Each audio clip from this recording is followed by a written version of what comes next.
चलती है। जिनवाणी दो चीजों से चलती है। एक कौन सी? आगम और एक स्वानुभव। आगम से शुरू होती है और स्वानुभव से पूरी होती है। आगम से प्राप्त होती है और स्वानुभव से प्रमाणित होती है। दो चीजें इसमें आती हैं। तो ये जो बातें हैं वो मूल रूप से मूल आगम ही है और स्वानुभव से प्रमाणित ही है। इसलिए जो भी प्राप्त सामग्री का मूल स्रोत आगम है। आगम का मतलब क्या? आगम का मतलब क्या है? वेरी गुड, बहुत अच्छे। आगम का मतलब क्या बेटा? आया। कहां से आया? जैसे हम अहमदाबाद से आए तो आगम कहां से आया? श्रुत केवली के पास कहां से आया? गढ़धरों से। गढ़धर के पास कहां से आया? वेरी गुड, बहुत अच्छा। तीर्थंकरों की वाणी। यहाँ से एक बहुत महत्वपूर्ण बात मुझे विशाल भाई कल मुझे आपको बतानी है, सबको समझना भैया। अपने यहाँ पे क्या है? कुनकुन आचार्य देव ने कौन कौन से पॉइंट बताए? पहले नंबर का पॉइंट ये बताया कि ये ग्रंथ देखकर इनडायरेक्टली पता चलता है कि वो भगवान के पास जाकर आए, क्योंकि इतने ज्यादा अरहंत आदि का स्मरण अन्यत्र नहीं किया। एक बात। फिर दूसरा प्रश्न खड़ा हुआ कि भैया इतना ज्यादा था तो सीधे कह देते ना, है विदे रिटर्न, बात खत्म है। सीमंदर साक्षात दृष्टा रहा कि सीमंदर भगवान को साक्षात देखने वाले, बात खत्म। इतना गोल गोल क्यों बोला? तो उसके दो तीन कारण मैंने आपको बताया कि वो अन्य आचार्यों के ऊपर प्रश्न चिन्ह नहीं खड़ा करना चाहते थे, स्वयं को सीमंदर स्वामी से नहीं जोड़ना चाहते थे, स्वयं को वर्धमान स्वामी से ही जोड़ना चाहते थे। इसीलिए मंगलाचरण में क्या लिखा? वर्धमान। और तीसरा नंबर की जो बात है कि वो जो आगम की मूल संरचना है उस पर टिके रहना चाहते थे। आगम मतलब दिव्य ध्वनि से सुनकर आए हैं तो प्रमाण हो गया, ये नहीं। दिव्य ध्वनि कहां से आई है? बोले वो सर्वज्ञ से आई है। और जो दिव्य ध्वनि के रूप में आया है, चाहे शास्त्रों के रूप में आया है, इनमें कोई फर्क नहीं है। इसे सरल भाषा में आपसे कहूं बेटा, आप सब लोग समझ, मैं आपको वीडियो रिकॉर्डिंग में कोई बात कहूं, मैं आपको ऑडियो रिकॉर्डिंग में कोई बात कहूं, या मैं आपको लिखकर कोई बात कहूं, ये अपने पास तीनों ऑप्शन है ना। यहाँ पर तीनों ऑप्शन है ना। अभी एक वीडियो रिकॉर्डिंग से बात हो रही है कि हूबहू मैं आपसे बोलूं तो भैया मैं अहमदाबाद से बैठ गया हूं और औरंगाबाद सॉरी संभाजी नगर पहुंच गया। एक मैं वीडियो कॉल करके बोलूं, दूसरे नंबर में ऐसे करके बोलूं, विशाल भैया अहमदाबाद से बैठ गया हूं और संभाजी नगर आ गया। तीसरे नंबर लिखकर टेक्स्ट मैसेज कर दूं कि अहमदाबाद से निकल गया हूं और संभाजी नगर आ गया। तीनों में कोई अंतर है क्या? माध्यम अलग अलग है, माध्यम अलग अलग है, लेकिन इसमें सेम सेंडर है और सेम रिसीवर, बीच के वे बदल गए। राइट? तीन बातें हो गई। अब तीन को लगाओ। वीडियो रिकॉर्डिंग तो एक रूपक है, माने साक्षात भगवान की दिव्य ध्वनि सुने, देखकर सुने, भगवान सामने दिख रहे हैं और यहां सुना। एक ये व्यवस्था। दूसरी व्यवस्था कौन सी रही भैया? ऑडियो रिकॉर्डिंग की, श्रुत केवली की परंपरा, बराबर, जहां पे गणधर भगवंतों ने अन्य श्रुत केवलियों को बोला, श्रुत केवलियों ने अन्य आचार्यों को बोला, और ऐसे ऐसे करते करते वो दर्शन आचार्य तक आई। बराबर, कौन सी परंपरा में? ऑडियो रिकॉर्डिंग की परंपरा में। फिर दर्शन आचार्य के आगे कौन सी परंपरा आई? टेक्स्ट मैसेज है कि जो दर्शन आचार्य ने फिर उनको पुष्पदन भूतबली स्वामी को बोला, बराबर, पुष्पदन भूतबली स्वामी ने 10 खंडागम लिखा, बराबर। उसके बाद ऐसे ही कुंदकुंदाचार्य देव हुए, उनको पास ज्ञान आया, उन्होंने 84 पाहुड़ लिखे, फिर उसके आधार से दूसरा पाहुड़ लिखा, उसके आधार पे तीसरा पाहुड़ लिखा। इन तीन में ओरिजिनल सोर्स कौन है? वो व्यक्ति जो बात कह रहा है, राइट, बराबर। अब इसके बाद में फर्क नहीं पड़ता किस माध्यम से पड़ता है। तो जैन धर्म भी ऐसे चला है कि मूल भगवान की वाणी से, यानी जो प्रवचन है, प्रवचन जो दादी ने बोला था, उत्कृष्ट वचन, तो उत्कृष्ट वचन किसका? इंग्लिश में बोला हुआ वचन उत्कृष्ट, कि मराठी में बोला हुआ वचन उत्कृष्ट, कि पुरुष के द्वारा, कि स्त्री के द्वारा, कि गृहस्थ के द्वारा, कि मुनि के द्वारा? किसके द्वारा बोला वचन उत्कृष्ट? सर्वज्ञ के द्वारा। अच्छा, प्रश्न, क्यों सर्वज्ञ के द्वारा उत्कृष्ट बोला गया वचन उत्कृष्ट है?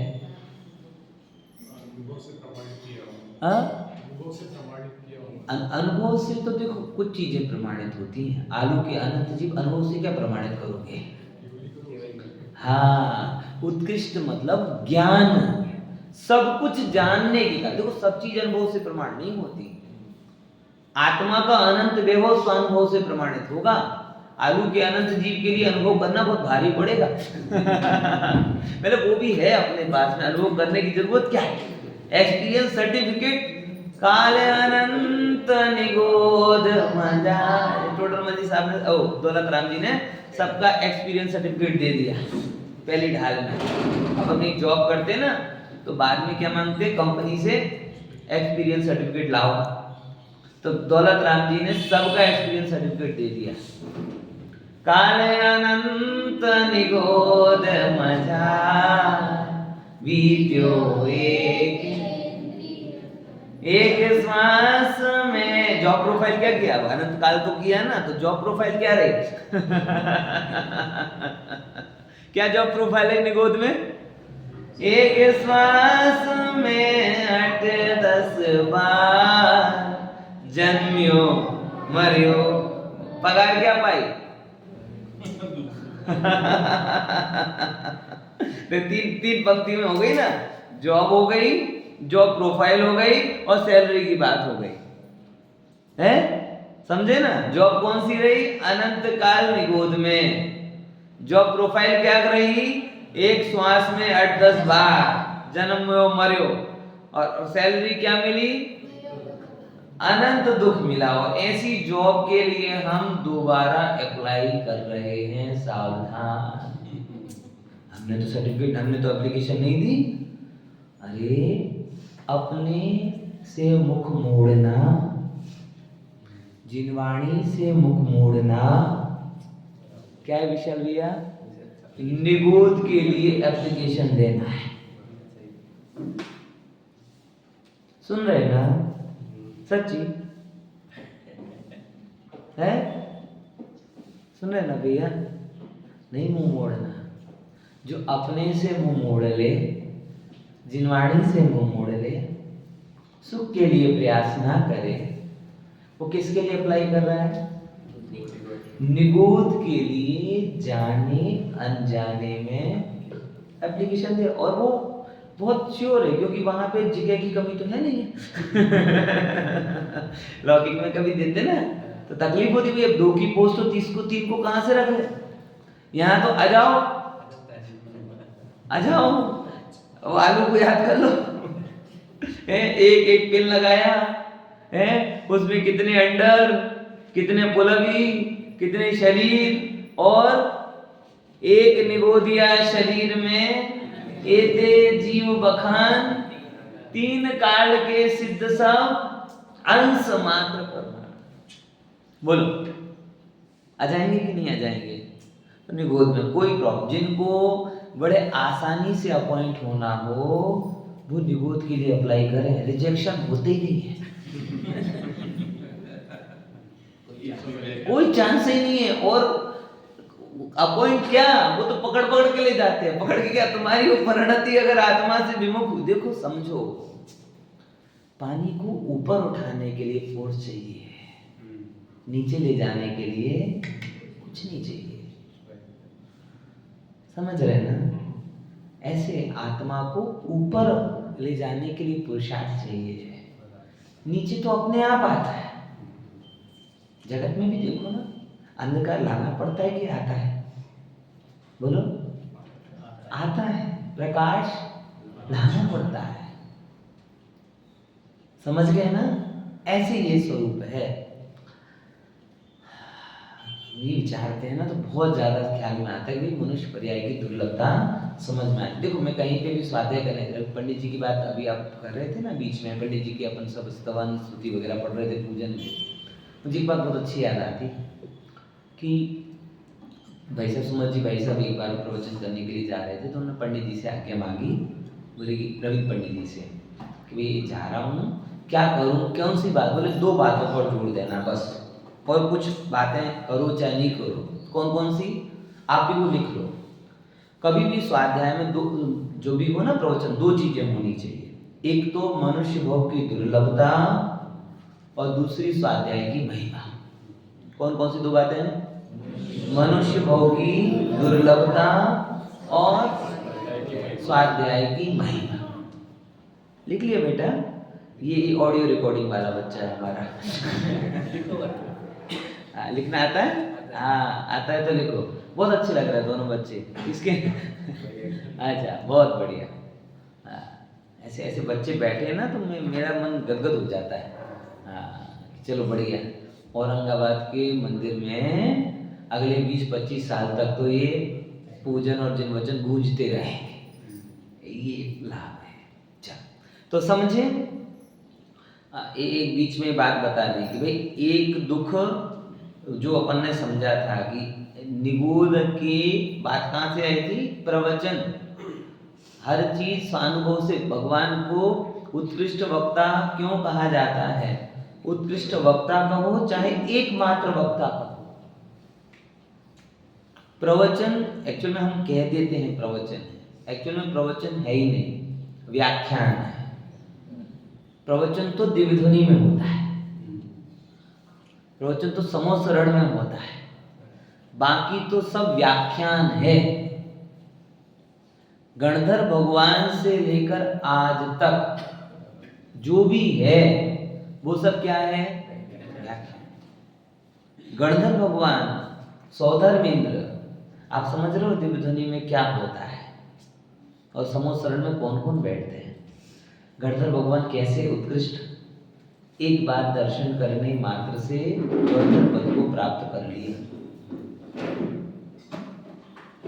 रिद्धियां प्रकट हो गई, द्वादशांग के ज्ञाता हो गए, उसके बावजूद भी पूरे समय हाथ जोड़कर खड़े रहते, भगवान हम कुछ नहीं हैं, आप प्रश्नों का उत्तर दो। कितनी विनय। गुरुदेव सौधर्मेंद्र के बारे में बोलते थे, सौधर्मेंद्र भगवान के सामने कैसे खड़ा रहता है? गलुड़िया नीचे, गुजराती में गई गलुड़िया એટલે समझो ना, कुत्ते का जो बच्चा होता है ना, पिल्ला हिंदी में उसे बोलते हैं, पपी, ऐसे शब्द बोलते थे। सैकड़ों बार प्रवचन आता है कि सौधर्मेंद्र, और सौधर्मेंद्र कैसा, आप अगर कल्पना करके देखो, उसके जैसा पुण्यवान कोई ना मिले कि 3 लोक में सबसे ज्यादा संपत्ति होती है तो किसके पास? उसके जैसा कार्यकर्ता कोई ना मिले, मैनेजमेंट करने वाला। 32 लाख विमानों का स्वामी और अपने जीवन काल में सैकड़ों साक्षात पंच कल्याणक करता है। यहाँ तो एक करने के बाद में ऐसे ठंडे पड़ जाते, बस हवे नहीं, एक था ही क्यों, एक हो गया पूरा। सैकड़ों पंच कल्याणक करे और अपने पंच कल्याणक तो 5 दिन चलते हैं। सौधर्मेंद्र के कितने दिन चलते हैं?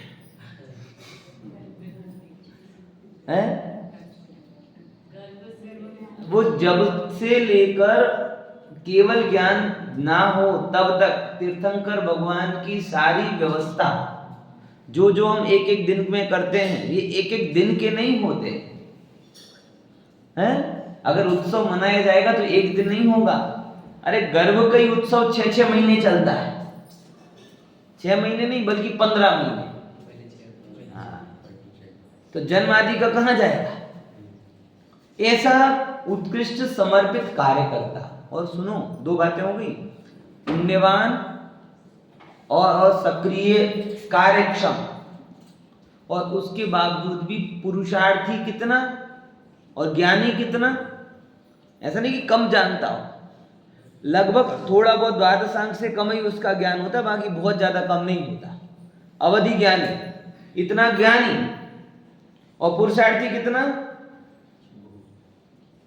अगले भाव में मोक्ष जाने वाला। आप दिख रहे हैं? आपको जगत में ऐसा कोई दिखता है क्या जिसके पास पैसा हो तो कॉलर ऊंची करके घूमेगा और ज्ञान का ठिकाना ना हो, ज्ञान हो तो ऐसे बैठा रहेगा, अब ठीक है जिनको जो करना हो सो कर ले, और ये भी हो तो कुछ ज्ञान भी हो तो शास्त्रों में ही उलझा रहेगा, पुरुषार्थ नहीं करेगा स्वरूप सन्मुखता का। यानी ये चारों चीजें एक व्यक्ति में मिलना, कौन कौन सी?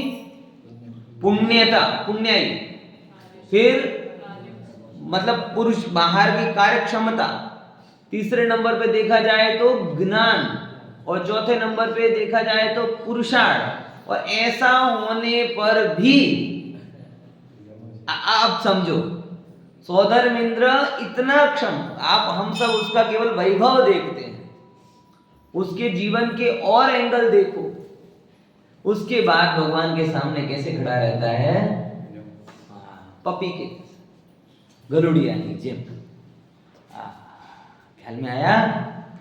तो भाई ये जिनेंद्र भगवान की महिमा है। वो सब व्याख्यान सुनते हैं, प्रवचन नहीं करते, और प्रवचन करने के एकमात्र अधिकारी कौन है? सर्वज्ञ भगवान। क्यों? प्रश्न यही, उन्हें क्यों उत्कृष्ट वक्ता क्यों कहा जाता है? क्योंकि उनसे कुछ भी छिपा हुआ नहीं। बस एक बात है, सर्वज्ञता के कारण, सर्व जानने के कारण उत्कृष्ट ज्ञाता के वचन क्या होते हैं? प्रवचन होते हैं। इसीलिए हम जो प्रवचन का हिंदी अर्थ करते हैं उसका अर्थ दिव्य ध्वनि होता है, और इसी दिव्य ध्वनि का सार यहाँ बताया गया। इसीलिए गुरुदेव श्री के जो प्रवचन सार के ऊपर प्रवचन हुए उनको क्या नाम दिया गया? दिव्य ध्वनि का सार। जो लोग, अपनी कल की चर्चा हुई थी उसके थोड़ा जोड़े, जो लोग ग्रंथ की प्रामाणिकता वेश से नापते हैं वो जिन वचन को जानते ही नहीं। सुन रहे हो क्या बोला? आज एक वर्ग ऐसा है जो कहता है कि इनके वचन प्रमाण, इनके वचन अप्रमाण। चूंकि हम साधु हैं, निर्ग्रंथ हैं, इसीलिए हमारे वचन प्रमाण, और तुम कपड़े पहने लिखे हैं इसीलिए तुम्हारे ग्रंथ अप्रमाण। मेरे पास एक बार ऐसी चर्चा हुई एक मित्र से, मेरे मित्र पक्ष के मित्र से। वो कहने लगा कि भैया टोडरमल जी की बात को हम प्रमाण नहीं मानते, आप दूसरे आगम का प्रमाण बताओ।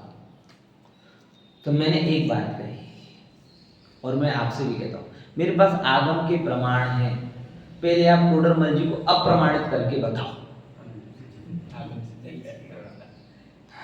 मेरी बात करो, मैं क्यों ढीला करूं जब वचन की प्रामाणिकता वेश है ही नहीं। कोई वेश, क्योंकि हम तो कह रहे गणधर भगवान भी कह रहे, इंद्र भी कह रहे, हमारी आपकी क्या बात है? गणधर भगवान भी इसीलिए कह रहे हैं, कुंदकुंद आचार्य देव खुद ये कह रहे हैं कि मैं जो कह रहा हूं केवली सुत केवली भणितम, यानी कुंदकुंद आचार्य जब अपनी प्रामाणिकता केवली से कर रहे, गणधर भगवान अपनी प्रामाणिकता केवली से कर रहे, तो एक माध्यम पता चला ना कि प्रामाणिकता का आधार क्या? प्रामाणिकता का आधार मात्र और मात्र कौन है? केवली भगवान के द्वारा कहा हुआ वचन। अब वो वचन गणधर भगवान के तो उनका प्रमाण, कुंदकुंद स्वामी कहे तो उनका प्रमाण है, अमृतचंद्र आचार्य देव कहे तो उनका प्रमाण है, और दूसरे आचार्य कहे तो उनका प्रमाण, टोडरमल जी कहे तो उनका प्रमाण, दौलत राम जी कहे तो उनका प्रमाण। जो जो प्रामाणिकता है द प्रामाणिकता का पैरामीटर है मात्र और मात्र सर्वज्ञ के साथ में तादात्म्यता। समझ में आया? बाकी तो कौन कहे, गणधर केवली कुंदकुंद आचार्य देव जब ये कह रहे कि केवली के कहे होने के कारण मेरी बात प्रमाण है, और आज क्या करें, चूंकि मैं इस देश वाला हूं इसलिए मेरी बात प्रमाण है और तुम इस देश वाले हो इस तुम्हारी बात अप्रमाण, ये बात कैसे मानी जाए? देखो भैया, जिन परंपरा में मैं आपको बताऊं, मैंने श्लोक वार्तिक ग्रंथ पर पीएचडी की है, और श्लोक वार्तिक मतलब जैन परंपरा कैसी है ये आप सबको बताना था।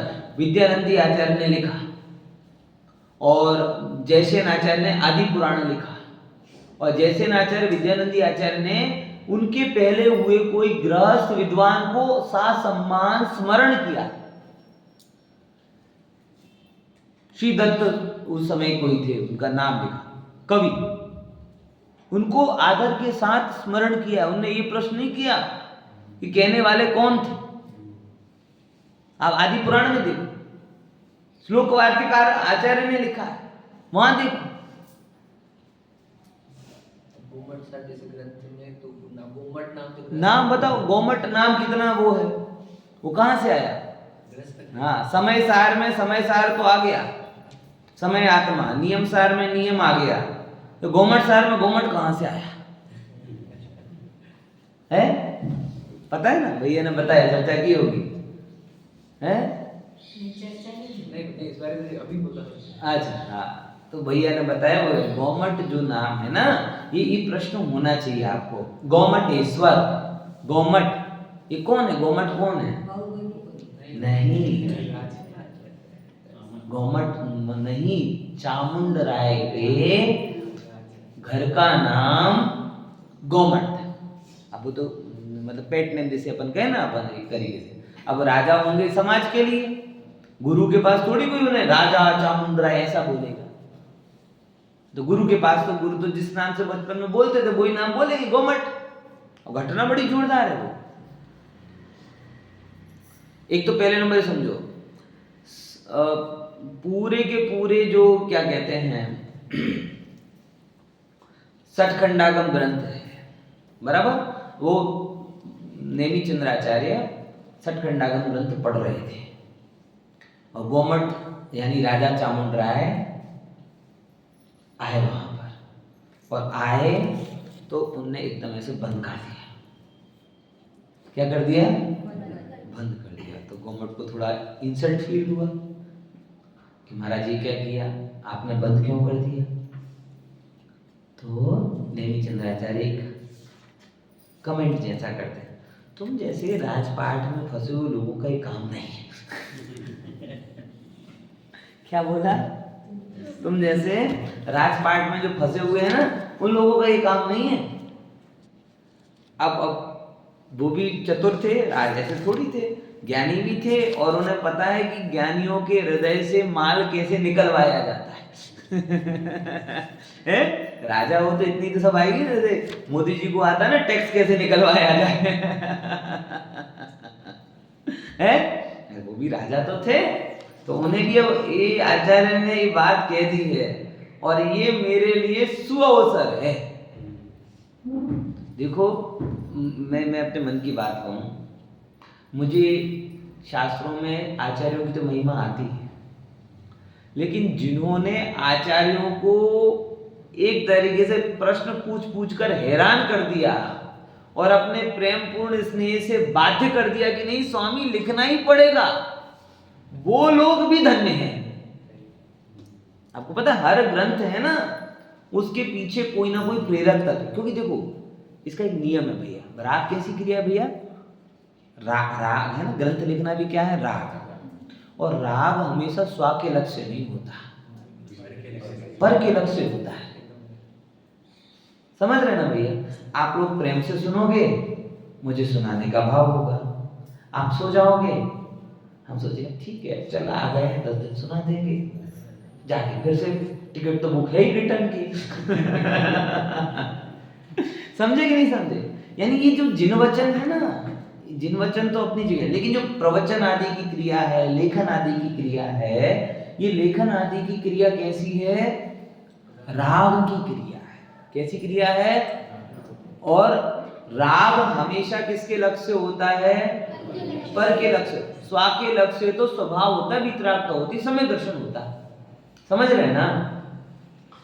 तो आचार्यों को प्रवचन करने का भाव अथवा ग्रंथ लेखन का भाव कंपलसरी को किसी सुपात्र को देखकर होता है, कंपलसरी।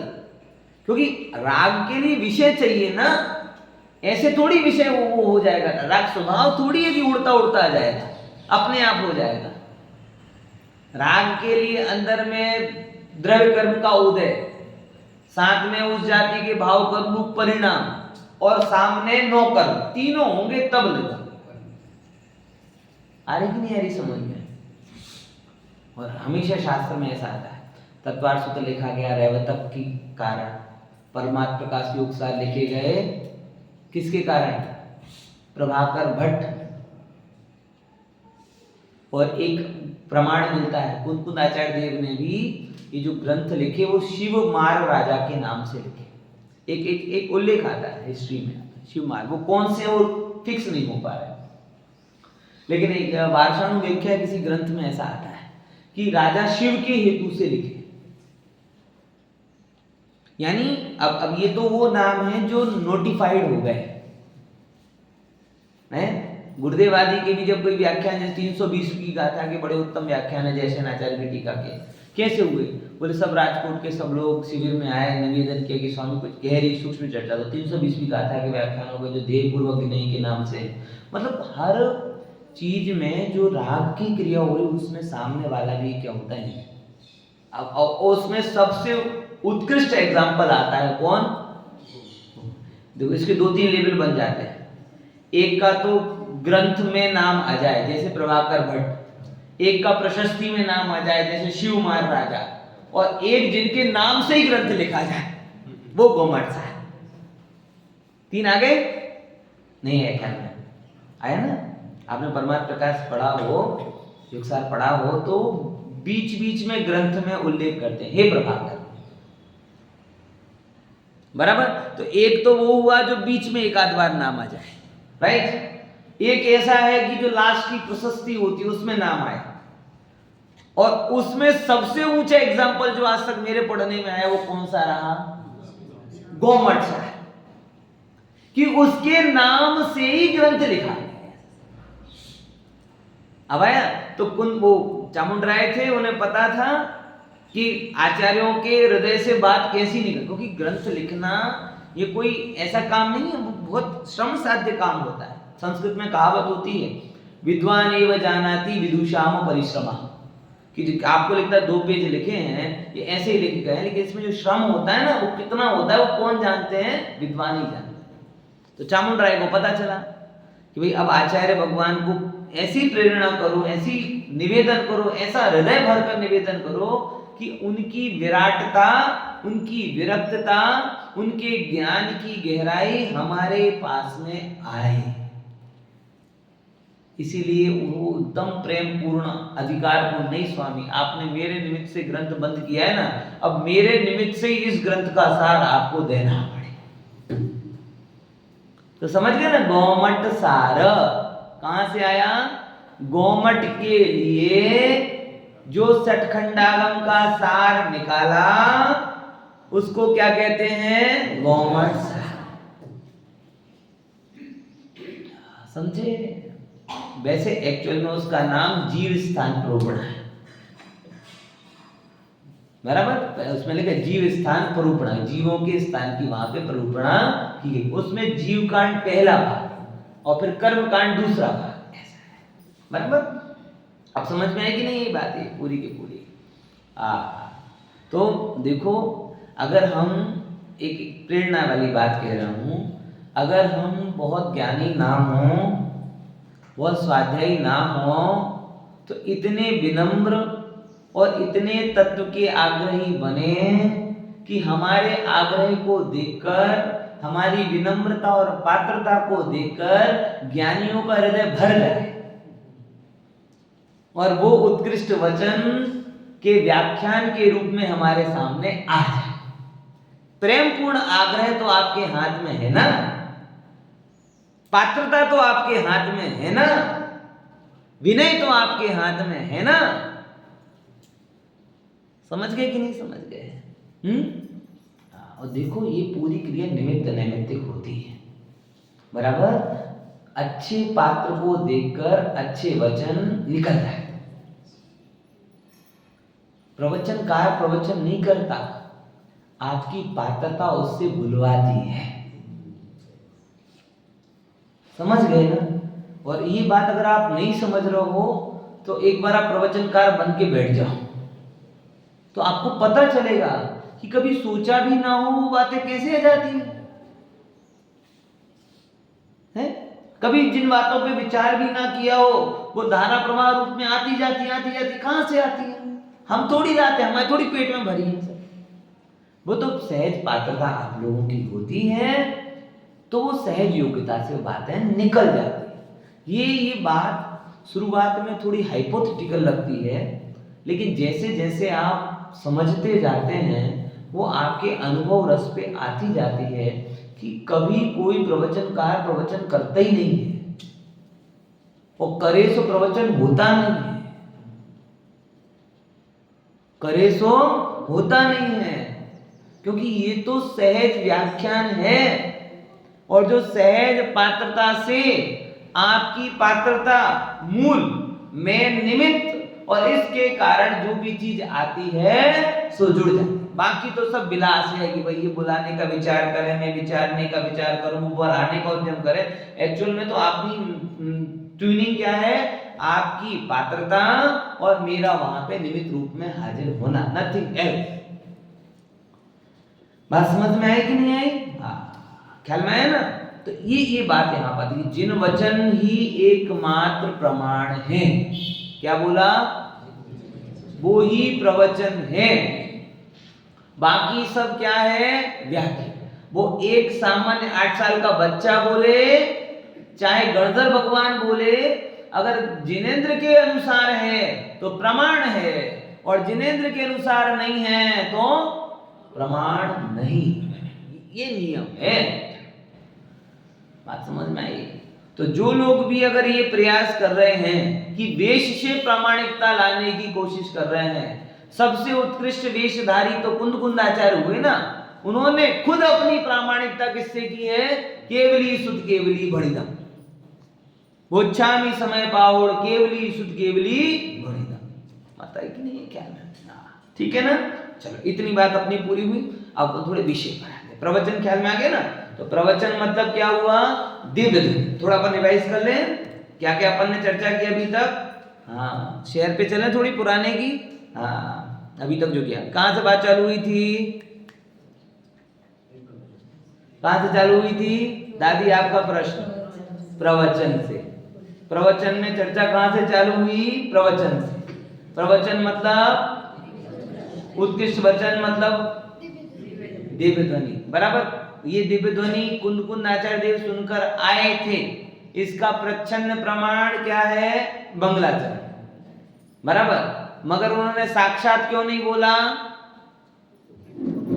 बोल देते ना, जैसे अपन बोलते एन रिटर्न, फॉरेन रिटर्न, ऐसे ही विदे रिटर्न नहीं बोला। क्यों? क्योंकि वो अपनी परंपरा महावीर स्वामी से जोड़ना चाहते, अन्य आचार्यों को अप्रमाणित नहीं सिद्ध करना चाहते। और उन्हें ये पता है कि दिव्य ध्वनि सुनने से प्रमाण हो गया, ऐसा नहीं है। लिखित में भी आई है तो वही वचन है। 3 फॉर्मेट बताए। साक्षात सुनो तो प्रमाण, तो मतलब क्या? ऑडियो कॉल प्रमाण नहीं, टेक्स्ट मैसेज प्रमाण नहीं, तीनों प्रमाण है। साक्षात सुनने वाला भी प्रमाण, फिर ऑडियो सुनने वाला यानी कि जो परंपरा है वो भी प्रमाण, और लिखित में जो मिला वो भी प्रमाण। और पंचम काल में तो ज्यादा प्रमाण किसे माना जाएगा? ऑन पेपर है, ऑन पेपर। ये अच्छा, ये ऑन पेपर की बात कब आई? जब इसकी कीमत कम हुई ना, जब यहां से कम हुआ और यहां पे बुद्धि कम हुई, हार्ड डिस्क कमजोर हुई और जीभ में फिसलन बढ़ी, है कि नहीं? आज भी नहीं तो भारत में भी अगर देखा जाए दो ये पेपर की ज्यादा कीमत है, बात की कीमत होती थी। हाँ, प्राण जाए पर वचन, मतलब ये परंपरा है। ये तो पाश्चात्य लोगों की अपने यहाँ बात आ गई। दो कारण से ये ग्रंथ आए, एक तो हार्ड डिस्क कमजोर हुई, हार्ड डिस्क समझ में आया ना, कि जैसा बोलते थे वैसा याद नहीं रहता। अगर याद रहने लगे तो लिखने की क्या जरूरत? पहले था ऐसा, हार्ड डिस्क स्ट्रॉन्ग थी तो इसके कारण वो जरूरत नहीं पड़ती थी। और दूसरे नंबर किस कारण से आई? जीभ की फिसलन। व्यक्ति को क्या है, हर कुछ बोल जाए प्रामाणिकता के बिना, बोले हुए पे बदल जाए वचन की कीमत। तो ये जब कमजोर हुई तब जाके ऑन पेपर की बात आई, समझे? तो पंचम काल में ऐसे जीव हो गए अपने पास में जो बोले जड़ और वक्र। जड़ता मतलब हार्ड डिस्क कमजोर हो गई, कहने पर याद नहीं रहता। अकलंक स्वामी अकलंक थे, उनके साथ वाले भाई निकलंक थे और हम सकलंक हैं।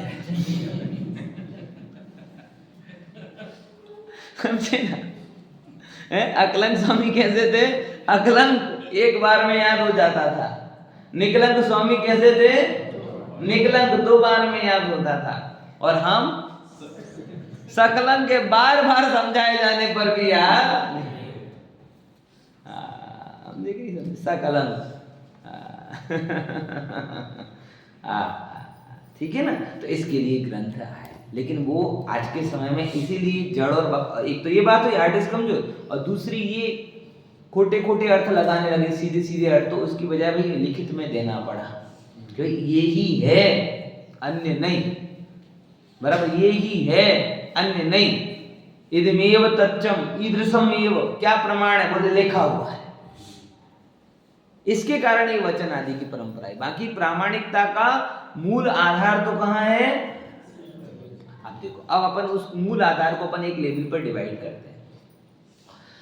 ये प्रवचन सार ग्रंथ आपके सामने है, राइट? एक तत्वार सूत्र है, आपने सुना होगा, और नियम सार की गाथा भी आपको पता है, होनी चाहिए कि जिन वाणी में क्या है। नियम सार में दूसरे नंबर की गाथा आती है कि मग्गो मग फलत्तिहम दुविहम जीर्ण सासणे समखादो मग्गो मुख उवाओ तस् फलम होती निब्बाणम। कि जिन शासन में कोई पूछे कि भैया बहुत सारी चीजें हैं हमें याद नहीं होती, शॉर्ट में कुछ बताओ। अब ये भी प्रश्न किसने किया? कुंदकुंद आचार्य देव से किसी ने किया। तो कुंदकुंद आचार्य देव ने 2 बातें बोली। कौन कौन सी? एक, जिनेंद्र शासन में 2 बातें हैं। पहले नंबर है मग्ग मार्ग, और दूसरे नंबर पे है मार्ग फल। क्या बोला? बोलो क्या जिनवाणी? बोले इसके अलावा कुछ और नहीं। बोले पूजा करने का, पूजा अगर मार्ग में आए तो जिनवाणी में है, मार्ग में नहीं आए तो जिनवाणी में नहीं। प्रवचन करना जिनवाणी में है कि नहीं है? बोले प्रवचन करना अगर जिनवाणी के मार्ग में आए तो है, अदरवाइज नहीं है। मार्ग में समझ रहे हैं ना? अच्छा मेरी एक बात बताओ भैया, अब मुझे वहां से जलगांव से औरंगाबाद आना था, ठीक है? रोड कैसा है भैया? उतना अच्छा नहीं है, बराबर? बाजू वाला कोई हाईवे हो, निकला है वहां से जलगांव से कोई, तो बोलो मार्ग कब कहलाएगा? वो जलगांव से औरंगाबाद वाला रास्ता वो मेरे लिए मार्ग है। भले ही उसमें खड्डे हों, भले ही वो उसमें थोड़ा टाइम लगे, लेकिन बाजू वाला हाईवे मेरे लिए मार्ग नहीं है। मार्ग नहीं है क्या वो? सुनो, मार्ग नहीं है वो, मेरे लिए ज्ञेय है। मार्ग यानी मार्ग मंजिल को नहीं बनाता, मंजिल मार्ग को बनाती है। सुन रहे ना? फिर से मार्ग मंजिल को नहीं बनाता, मंजिल मार्ग को बनाती है। इस लाइन को सुनो जरा गहराई से, फिर से क्या बोला? मार्ग मंजिल को नहीं बनाता, मंजिल मार्ग को बनाती है। अगर मैंने, अपन गूगल में भी यही करते ना, जलगांव टू संभाजी नगर, अब डेस्टिनेशन डालोगे तो मार्ग बताएगा, डेस्टिनेशन डाली नहीं है तो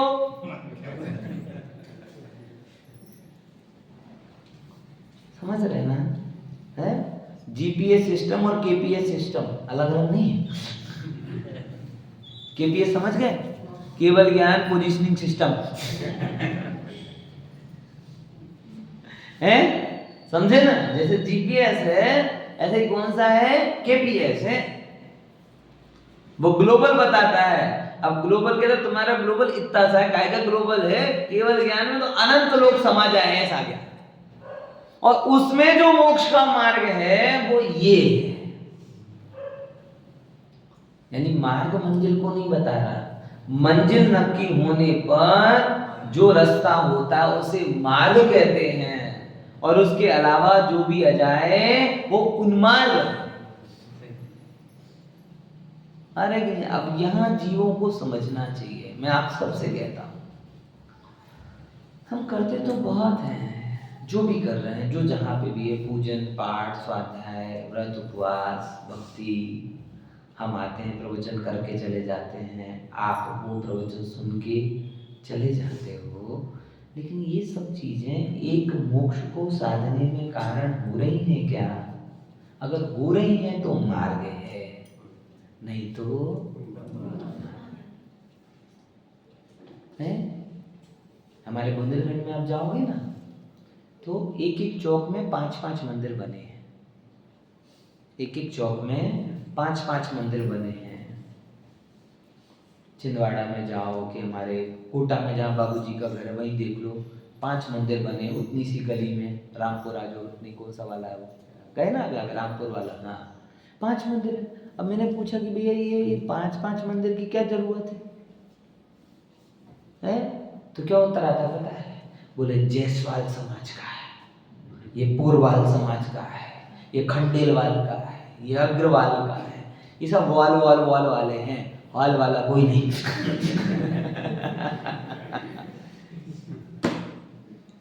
है? अब इतना अच्छा हॉल है, इसमें वॉल बना दो, बोलो बैठ पाओगे? बोलो बेटा, हॉल है ना, कितना बढ़िया हॉल है ना? अब इसमें 10 एक वॉल बना दो, है दी वॉल।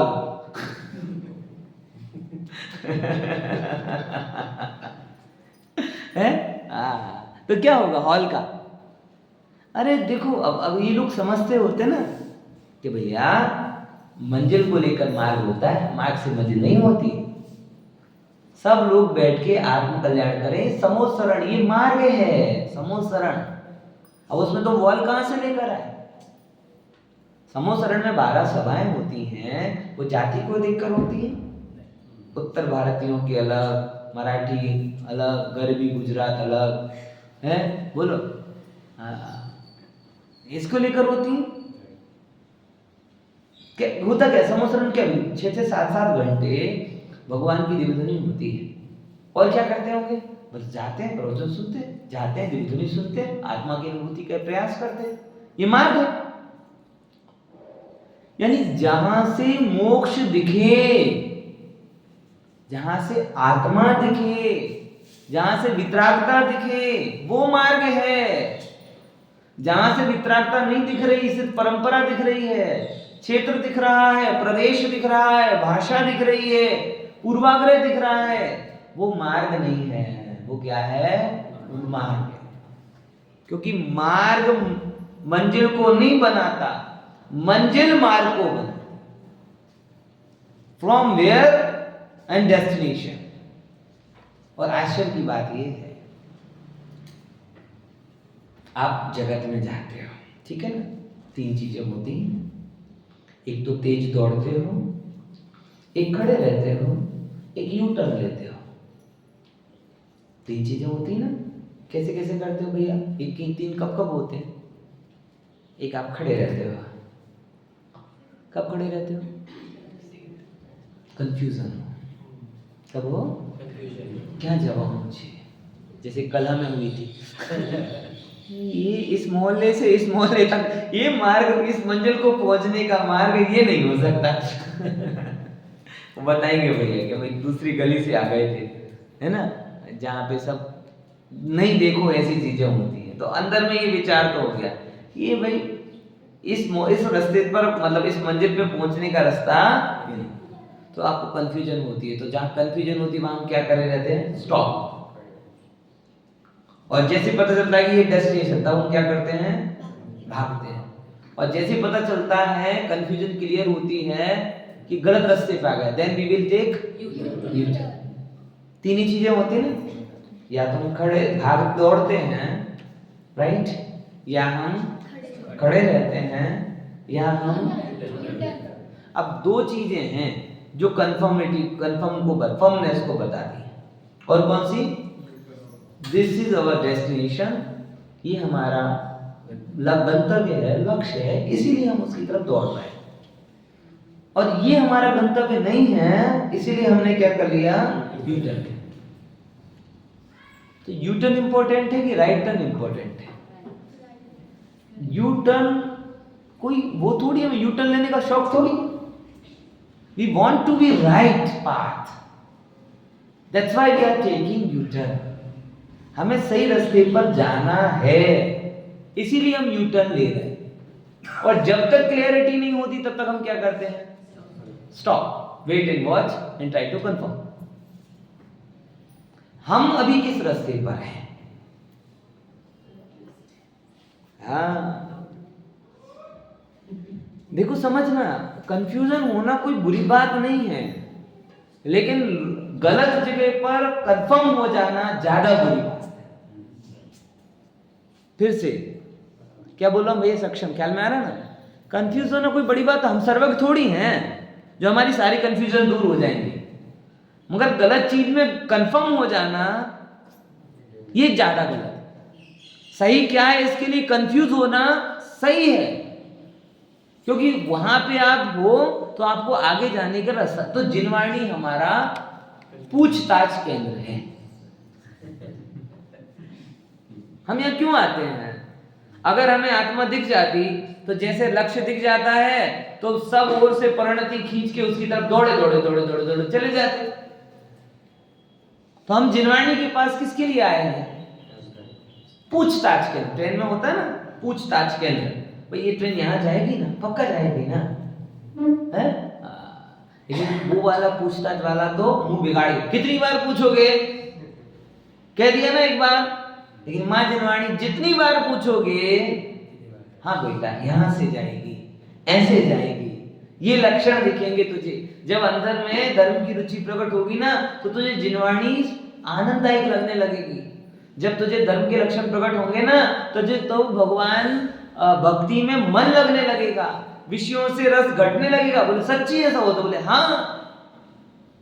बोले नहीं मानते? बोले एक काम कर, अष्टानिका पर्व में 8 दिन प्रवचन सुन के देख, 10 लाख। ये क्या है हमारे, ये छोटे छोटे बच्चों को अपन कहते हैं ना बेटा ऐसा करके देखो, अच्छा नहीं लगे तो फिर अपन बदल देंगे। ये 8 दिन के पर्व 10 दिन के पर्व क्या है? ये ट्रायल है कि बेटा तुझे अच्छा नहीं, हम अभी कैसे सब कुछ कैसे छोड़ दें? बोले एक काम कर, 8 दिन प्रवचन में आके देखो, तुम्हें अच्छा लगे तो फिर आगे करना, टू बी कंटिन्यू। समझ में है? तो ख्याल में है ना? तो जब तक आपको कंफर्म ना हो तब तक मुंह मत मोड़ना, पूछना, कंफर्म करना। कंफ्यूजन बुरा नहीं है, गलत जगह की कंफर्मनेस बुरी है। संसार में सुख है कि नहीं ये प्रश्न है, और संसार में सुख नहीं है ये समाधान है, और संसार में सुख ही सुख है ये उल्टी बात है। समझ रहे ना? तीन एंगल में लगा के देखो सब चीजों को। अच्छा, सारी वस्तुएं मैं जगत के परिणमन पे लगाओ इन तीनों प्रश्नों को। जगत का परिणमन अपन रात की कक्षा में भी ये चीजें थोड़ी थोड़ी लेंगे। रात की कक्षा जो है ना वो भी थोड़ी इस प्रकार की है, कोड योर डेस्टिनी उसका नाम है, अपन उसमें 5 समवाय पढ़ेंगे। ओके, तो वहां पे भी अपन समझते हैं पहले नंबर की बात कि भैया जगत का परिणमन के बारे में अपने को 3 प्रश्न होने चाहिए। तो जगत का परिणमन मेरी इच्छा से होता है, ये क्या है? ये उल्टा निर्णय। जगत का परिणमन कैसे होता है, ये प्रश्न है। और जगत का परिणमन अपनी योग्यता से होता है, ये समान। समझ में आया? आत्मा के सुख के बारे में बोले तो आत्मा में सुख है, ये क्या रहा आपका? समाधान। सुख कहाँ है, ये क्या रहा आपका? प्रश्न। और 5 इंद्रिय के विषयों में सुख है, ये क्या हुआ? तो हम उल्टे में फॉर्म है, उसके बजाय कंफ्यूज हो जाओ थोड़ा कि वो मान्यता हिले तो, और कंफ्यूजन से ही क्लियरिटी होती है। आप अगर कंफ्यूज हुए बिना क्लियर हो गए तो आगे कंफ्यूज हो जाओगे इसलिए बेटर है पहले चालू करो, प्रश्न करना चालू। बराबर समझे? तो एक प्रश्न मैं आपको छोड़ रहा हूं, जो भी इतना समय हो गया है, जो मुझे लेना थी, ये बातें क्लियर हुई ना। अब मार्ग की बात आती है, तो ये प्रवचन सार ग्रंथ है। हमने तत्वार्थ सूत्र पढ़ा, और तत्वार्थ सूत्र का पहला सूत्र क्या है? सम्यक दर्शन ज्ञान चारित्राणी मोक्ष मार्ग। यानी सम्यक दर्शन, सम्यक ज्ञान और सम्यक चारित्र, ये मोक्ष का मार्ग है। और ये प्रवचन सार भी मोक्ष का मार्ग बताता है, लेकिन क्या बताता है? सम्यक ज्ञान, सम्यक दर्शन और सम्यक चारित्र। तो कंफ्यूजन होनी चाहिए, कौन सी? ज्ञान पहले आया कि दर्शन पहले? बराबर, इसका गहरा उत्तर खोजना कि सम्यक दर्शन पहले होता है कि ज्ञान पहले होता है, क्योंकि शास्त्रों में दोनों कथन आते हैं। ये प्रवचन सार है, इसमें पहले नंबर का अधिकार है ज्ञान तत्व प्रज्ञापन, जिसे जयसेन आचार्य ने सम्यक ज्ञान अधिकार दिया। दूसरा अधिकार है ज्ञेय तत्व प्रज्ञापन, जिसे सम्यक दर्शन अधिकार दिया। तीसरा अधिकार का नाम है चरणान्य चूलिका, जिसे सम्यक चारित्र अधिकार दिया। तो ये ज्ञान चारित्र तो ठीक है, लेकिन ज्ञान की जगह क्यों फिरी? बराबर, इसके लिए आप कल अपन चर्चा थोड़ी सी करेंगे। और फिर जो मूल इस ग्रंथ का विकास कैसे हुआ, और जो चर्चा अपने को लानी है, शुभोपयोग अधिकार, जो उसका नाम है, उसे शुभोपयोग बताया गया, और वो क्यों आया, कैसे, इस पर चर्चा करेंगे। उसके बाद में अभी जो रात का विषय मैं आपको बता दूं कि 5 समवाय की अपने को चर्चा करने का विचार है। बराबर, 5 समवाय आपको पता होंगे, लेकिन एक अलग दृष्टि से उसमें क्लियरिटी आए, क्रिस्टल क्लियरिटी आए, एकदम पक्का अंदर में बैठ जाए, उस एंगल से अपन बात करेंगे। ठीक है? तो जब तक समझ में ना आए तब तक कंफ्यूजन करना, लेकिन प्रिटेंड मत करना कि आई एम क्लियर। प्रिटेंडिंग खराब है। हम लोगों के अंदर में यही है कि उतना स्पष्टता के साथ जानते नहीं, क्योंकि जान ले तो निर्णय हो जाए, और निर्णय नहीं हो रहा मतलब जानने में कमी है। ठीक है ना? तो जानने की, निर्णय के लिए प्रश्न करो, जिज्ञासाएं करो, चर्चा करो, उससे क्या होगी? बात क्लियर होगी, और वो क्लियरिटी आएगी तभी आप में वजन आएगा। आज एक छोटी सी अपने अंदर में क्लियरिटी है कि खड्डे में गाड़ी नहीं डालना है कि नहीं है? अग्नि में हाथ नहीं देना है, क्लियरिटी है। जहर नहीं खाना है, क्लियरिटी है। पैसे नहीं घुमाना है, क्लियरिटी है। तो वो इतनी क्लियरिटी है कि सपने में भी, या अपन थोड़े भी अगर गाड़ी चलाएं तो खड्डे को बचा लेते हैं, आग से दूर रहते हैं, जहर से दूर रहते हैं, पैसे को व्यर्थ में नहीं उड़ाते हैं। क्या ऐसी क्लियरिटी हमारी आत्मा और आत्महित के मामले में है? अगर है तो आत्महित आपसे दूर नहीं, और नहीं है तो पूछताछ केंद्र है ना। कल चर्चा करें।